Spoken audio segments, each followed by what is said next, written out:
Joana de Ângeles, Mãe dos aflitos tu és, queremos contigo poder. Olá a todos, que a paz de Jesus permaneça em cada coração que está me assistindo nesse momento. E esse momento que eu digo é um momento em que a pessoa está assistindo, né? Uma vez que isso se trata aqui de um estudo gravado. Bom, nós estamos iniciando hoje esse novo estudo desse livro, Celeiros de Bênção, um livro de 1973.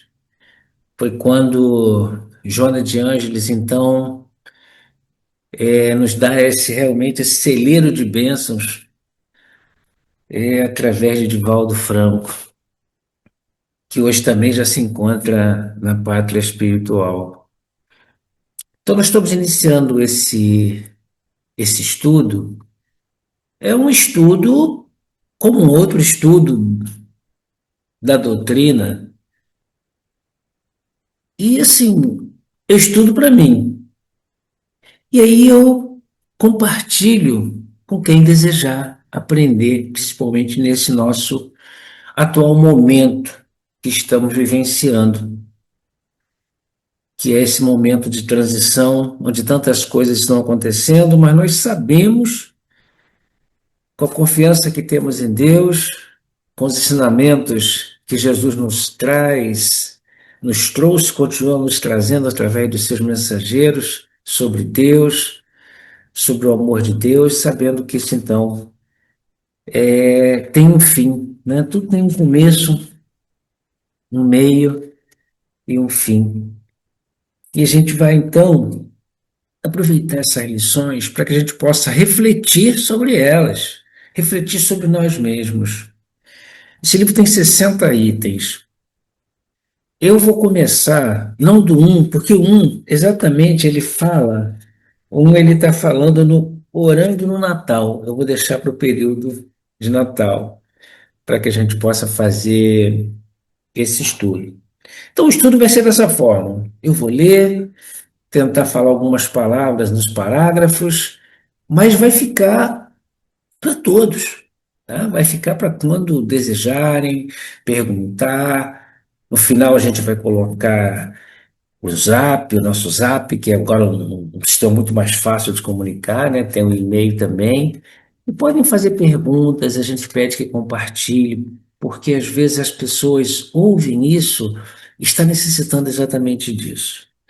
Então vamos lá, né? O estudo de hoje, então, vai ser o Evangelho no Lar. Estudo do Evangelho no Lar. Muito importante para a nossa vida, como mais um instrumento que a doutrina espírita nos oferece de luta, sabe, para que a gente possa suportar as diversas dificuldades.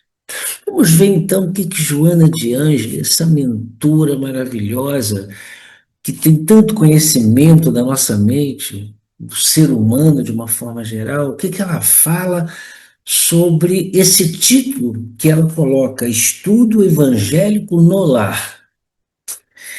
Ela começa assim: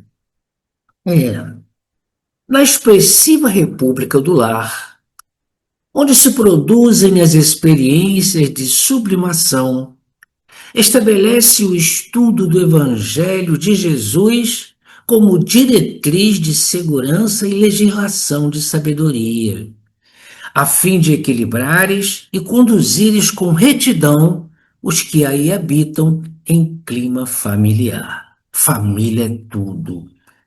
Infelizmente, hoje em dia, a gente vê que a família é colocada em outros planos e não no primeiro. Eu aprendi lá nos meus bancos escolares, há muito tempo atrás, que a família é a célula máter da sociedade. Eu vivi uma família, assim, que me educava, não achando que a escola tinha que me educar, mas a família que tinha que trazer educação. Bom, e ela continua então. Semanalmente, aí vai mostrar como é que a gente deve fazer, né, esse estudo do Evangelho no Lar. Semanalmente, em regime de pontualidade e regularidade, abre as páginas fulgurantes onde estão esculpidos os ditos do Senhor e estuda com o teu grupo doméstico as sempre atuais lições que convidam às maduras ponderações de imediata utilidade. Então, abre o Evangelho, estuda o Evangelho. Ela coloca o Evangelho como aquele livro, aquelas lições que estão sempre atualizadas. Você pode ler várias vezes e vai estar sempre parecendo que você está fazendo a primeira vez, porque nós estamos sempre aprendendo um pouquinho. E continua Joana. Aurirás inusitado vigor que se fortalecerá do íntimo para o exterior, concitando-te a alegria. Porque quando realmente você faz o evangelho com esse propósito, ele te causa essa alegria interior, essa alegria verdadeira, que é estar com Cristo por alguns momentos, quando a gente nos reúne com essa finalidade.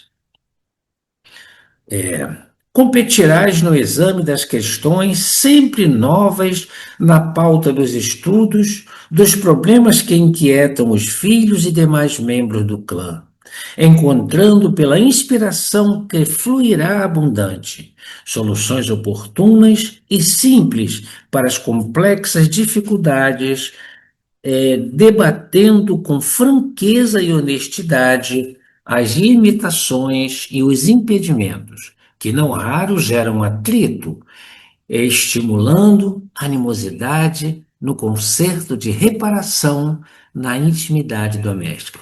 Ou seja, quando a gente lê o Evangelho, entendendo que nós estamos falando dos ensinamentos do Cristo, então a gente vai analisar se nossa atividade atual, se como eu estou pensando, como eu estou agindo, se está de acordo com os ensinamentos do Cristo. Então, quando nós temos essa certeza, esse amor do Cristo, essa certeza de que o Cristo está realmente trazendo as informações de Deus, que o Cristo ele está trazendo para a gente, com a doutrina espírita, esse evangelho dele redivivo. E quando a gente compreende isso, estuda e busca essa essência, a gente está trazendo essa paz, essa harmonia para o nosso lar.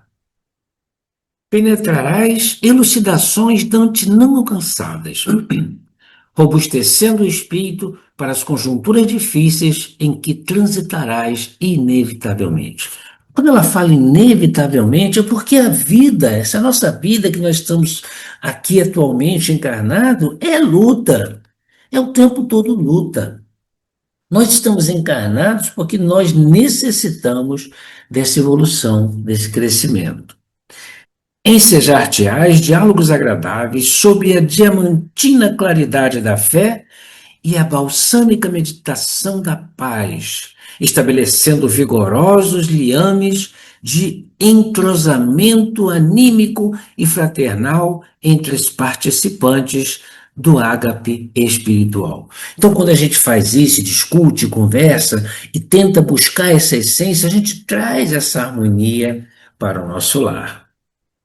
Dramas que surgem na família, incompreensões que agravam, urdiduras traiçoeiras, pessoas em rampa de perigo iminente, enfermidades em fixação, cerco abusivo constritor, suspeitas em desdobramento pernicioso, angústia em crises a caminho do autocídio, inquietações de vária ordem em painéis de agressividade ou loucura, recebem no culto evangélico do lar o indispensável antídoto com as consequentes reservas de esclarecimento e coragem para dirimir equívocos, finalizar perturbações, predispor a paz e ajudar nos embates todos quanto aspirem à renovação, entusiasmo e liberdade.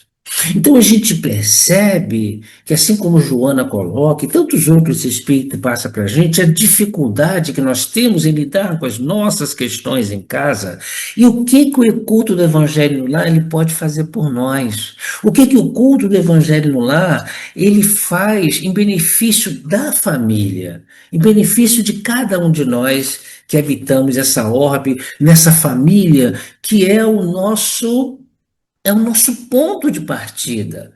É onde nós precisamos nos organizar. Eu sempre procuro dizer que a gente pode estar bem em todos os lugares, mas se a gente não estiver bem com a família, a coisa não está bem.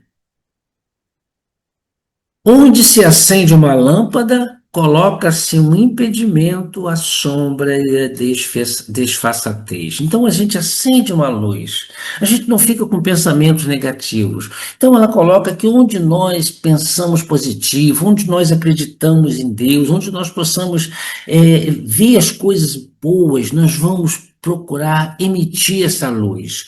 Não vamos ser um anteparo de luz, nós vamos ser a luz. No lugar em que a ordem elabora esquema de produtividade, escasseia a incúria e se debilita a estroinice. Então, onde a gente pensa positivo, a gente acaba com as coisas negativas. É o nosso pensamento positivo que vai fazer a diferença. O convite do Evangelho, portanto, lâmpada sublime e lei dignificante, tem caráter primeiro. Então, nós temos que perceber isso. Nós estamos vivendo uma vida na matéria, mas acreditando, entendendo e que nós somos matéria. Nós não somos matéria, nós estamos na matéria. Isso faz uma grande diferença, porque quando a gente percebe que nós somos esses espíritos que estamos na matéria para evoluir, muda a conotação, muda a figura das coisas.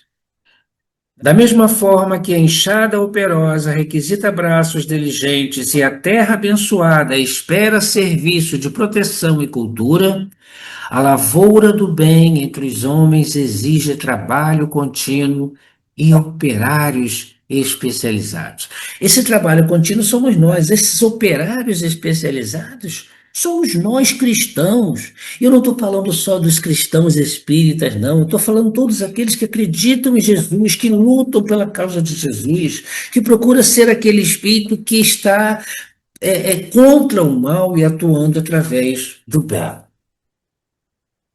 Começa desse modo na família a tua obra de extensão à fraternidade geral, em consequente a regimentar esforços de salvação externa e falires na intimidade doméstica, adiando compromissos. Então ela está colocando, não adianta eu me exaltar aí fora, e se eu na família, eu me perco na família. Né? Como eu disse agora há pouco, eu estou muito bem no meu trabalho, estou muito bem na minha escola, estou muito bem na sociedade, mas eu estou mal na minha família, então eu tenho que me organizar com a minha família. Faze o indispensável da tua parte. Todavia, se os teus se negarem, compartilhe o mistério a que te propõe, a sós, reservadamente, na limitação da tua peça de dormir. Instala a primeira lâmpada de estudo evangélico e porfia. Então, assim, você tem várias pessoas na casa, ninguém quer fazer, ninguém concorda em fazer, faz a tua parte. Acende essa lâmpada pequenininha, você começa com esse trabalho. E aí você vai dar essa possibilidade de auxiliar e iluminar toda a sua casa. Se todavia os teus filhos estiverem ainda sob a tua tutela, não creias na validade do conceito de deixá-los ir sem religião, sem Deus. Como lhes dás agasalho e pão, medicamento e instrução, vestiário e moeda, oferece-lhes igualmente o alimento espiritual, semeando no solo dos seus espíritos as estrelas da fé, que hoje ou mais tarde se transformarão na única forma de que disporão ante o inevitável trânsito para o país do além-túmulo. Então, o que ela está colocando? Enquanto é pequeno, quando está sob seu domínio, nós precisamos fazer isso. Ele não quer, não é isso. Nós precisamos da educação. Como Joana coloca, não é só o alimento, não é só o teto, não é só o agasalho que a gente tem que dar, não. Só a educação do corpo físico, não. Nós temos que dar essa educação espiritual, oferecer essa educação espiritual. Se depois que ele já tiver com a sua autonomia, ele não quiser, é outra questão. Você fez a tua parte, mas a tua parte feita ficou lá plantado. Aquela sementinha está plantada, porque nenhum mal dura para sempre, ninguém fica na escuridão o tempo todo. Quando essa pessoa volta para a claridade, aquela sementinha ela germina, pode ter certeza. E ela então vai terminar: não te descures. A noite da oração em família, do estudo cristão no lar, é a festiva oportunidade de conviver algumas horas com os espíritos da luz, que virão ajudar-te nas provações purificadoras, em nome daquele que é o benfeitor, vigilante e amigo de todos nós. Então, quando a gente faz esse culto do Evangelho no lar, quando a gente reúne a família, ou só mesmo a gente com esse objetivo, espíritos estão conosco, o nosso guia espiritual está conosco, espíritos familiares estão conosco, amigos espirituais estão conosco. Então, entendendo dessa maneira, nós estaremos iluminando a nossa casa, os nossos familiares e também iluminando a vizinhança, as pessoas que estão ao nosso lado. É muito simples fazer o culto do Evangelho no lar. Escolhe-se um dia, determinado dia, bom horário, um horário que você possa, entenda que naquele dia, naquele horário você vai estar ali. Coloque um copo d'água na mesa para que ele possa ser fluidificado com os espíritos amigos. Leia uma paginazinha edificante de preparação, leia o Evangelho. Tendo outras pessoas, discute, tente analisar o que você leu, discutiu, analisou. Uma prece final. Faz uma prece agradecendo, uma prece envolvendo as outras pessoas, e está aí o culto do Evangelho no lar. Não é para fazer isso com uma hora, não, é uma coisa pequena, 5, 10, 15, 20 minutos é o culto do Evangelho no lar, e você vai estar fazendo um grande benefício para você, para a tua família e para todos ao seu redor. Bem, esse então foi o nosso primeiro estudo deste livro Celeiro de Bênçãos. Esperamos realmente que possam aderir a isso, que vamos nos juntar nessa bandeira, vamos nos juntar nessa luta contra a maldade, contra a iniquidade, vamos nos juntar ao Cristo. E para isso é simples, é nós estarmos com o nosso dever cumprido, é fazer essa nossa parte, com essa compreensão de que nós somos pequeninos. Mas se todos nós pequeninos nos juntarmos, a nossa força, o nosso pensamento irá ajudar muita gente. Muito obrigado, que a paz esteja com todos. E divulgue, passe para outras pessoas, para que elas possam também usufruir desse nosso estudo. Muito obrigado. Tu és, queremos contigo poder caminhar. Tu és bondade, tu és mansidão.